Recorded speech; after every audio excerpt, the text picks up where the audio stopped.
Hello friends, তোমরা সবাই কেমন আছো? আশা করি ভালো আছো, আমিও ভালো আছি। আজকে হচ্ছে 21শে ফেব্রুয়ারি, ভাষা দিবস। সেই উপলক্ষে আমার মেয়ের স্কুলের প্রোগ্রাম আছে, অ্যানুয়াল প্রোগ্রাম। তো প্লিজ ভিডিওটা কেউ কিন্তু স্কিপ করো না। অনেক দিন তোমাদেরকে বড় ভিডিও দেওয়া হয় না, তাই ভিডিওটা কেউ স্কিপ। এই দেখো আমার মেয়ে, ও শাড়ি পরা কমপ্লিট। ওর দিদা ওকে শাড়িটা সব ঠিকঠাক করে দিচ্ছে।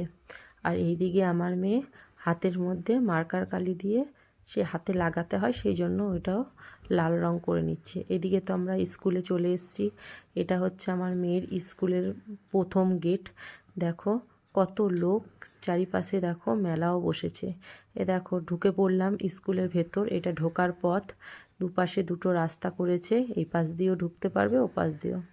দেখেছো, এটা হচ্ছে স্কুলের প্রথমে ঢোকার পথ। যাই হোক, কত সুন্দর লাগছে চারিদিকটা। এটা ওদের স্কুলের লোগো। এই লোগোটাকে ওরা প্রত্যেক বছর মাতৃভাষা দিবস হিসাবে সুন্দর করে সাজায়। এর মধ্যে থাকে ভুট্টার বীজ আর বিভিন্ন রকমের ফুল, বিভিন্ন রকমের ডাল দিয়ে সাজায়। এদিকে দেখো স্কুলের চারিদিকে সারি সারি চেয়ার পাতা রয়েছে।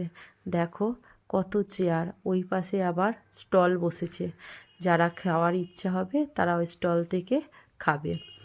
এদিকে যারা মেন লোক, বিভিন্ন স্কুল থেকে লোকরা এসছে, যেমন হেড টিচাররা এসছে, সেই সব টিচাররাদেরকে ফুল দিয়ে আহ্বান করছে আর শঙ্খ বাজাচ্ছে। ইনি হচ্ছেন ওদের প্রধান হেডমিস। এদিকে পেছনে উনিও যাচ্ছেন।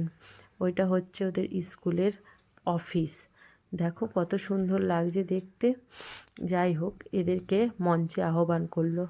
এদিকে মিসরাও দেখো সুন্দরভাবে সারিবদ্ধভাবে লাইন দিয়ে দাঁড়িয়ে মিসদের রবীন্দ্রসঙ্গীত গান করে নিচ্ছে।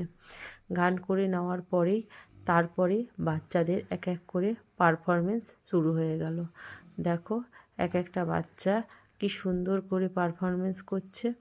দেখো কি ভালো লাগছে না? কিন্তু দুঃখের বিষয়, আমি আমার মেয়ের নাচটা ভিডিও করতে পারিনি। কি করে করব বলো? আমি তো মেকআপ রুমে গেছিলাম, এবার সেই জন্য আমার আর ক্যামেরা করার কেউ ছিল না, সেই জন্য আর আমি ক্যামেরাটা করতে পারিনি। যাই হোক, তোমাদের যদি ভিডিও